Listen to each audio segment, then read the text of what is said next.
మేడారంలో మంత్రులు పొంగులేటి సీతక్క పర్యటిస్తున్నారు. మేడారంలో అభివృద్ధి పనులను పరిశీలిస్తున్నారు. గద్దెల ప్రాంగణంలో గ్రానైట్ నిర్మాణ పనులను పరిశీలించిన పొంగులేటి సీతక్క జంపనవాగు నుంచి గద్దెల వరకు రోడ్డు నిర్మాణ పనులను పరిశీలించారు. అభివృద్ధి పనులకు సంబంధించి అధికారులను అడిగి తెలుసుకున్నారు. అనంతరం జాతర నిర్వహణపై అధికారులతో సమీక్ష నిర్వహిస్తున్నారు.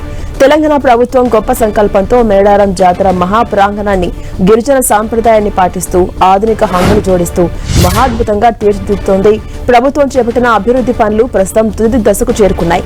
ఇక సుమారు 25,50,00,000 రూపాయలతో రూపొందించిన మాస్టర్ ప్లాన్ పనులను అధికారులు అత్యంత వేగంగా పూర్తి చేస్తున్నారు. వచ్చే నెల 28 నుంచి జరగబోయే మహాజాతర నాటికి భక్తులకు సరికొత్త అనుభూతిని అందించేలా ఆలయ ప్రాంగణాన్ని తీర్చిదిద్దుతున్నారు.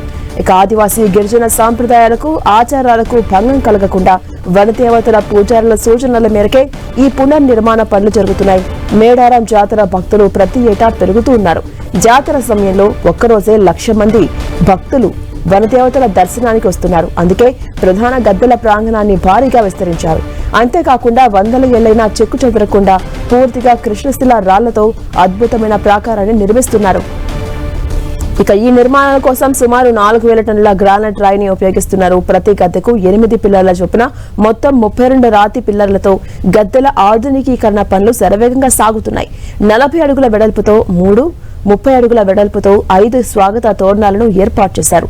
వృత్తాకారంలో ఉండే గద్దెల చుట్టూ 8 స్తంభాలు, మధ్యలో వెదురు బొంగులతో తీర్చిదిద్దుతున్నారు. ముఖ్యంగా పగిడిద్దరాజు, గోవిందరాజుల గద్దెలను కూడా ప్రభుత్వం ఆధునికీకరించి కొత్త రూపునిస్తోంది. ఈ నిర్మాణంలో మరో ప్రత్యేకత ఏమిటంటే ఆలయం చుట్టూ నిర్మించిన రాతి గోడలపై ఆదివాసుల సంస్కృతి సాంప్రదాయాలను ప్రతిబింబించేలా అద్భుతమైన శిల్పాలను చెక్కుతున్నారు. ఆదివాసుల చరిత్రను రాతి చిత్రాలు చిహ్నాలుగా మలుస్తున్నారు. 7,000కు పైగా చిత్రాల ద్వారా గిరిజన పుట్టు పూర్వతరాలు, వారి జీవన శైలి, వనదేవతల చరిత్రను భక్తులకు కళ్లకు కట్టినట్లు వివరించేలా ఏర్పాట్లు చేస్తున్నారు. ప్రధాన స్వాగత తోరణంపై సమ్మక్క వంశీయుల చరిత్ర తెలిపై 59 బొమ్మలు చెక్కించారు.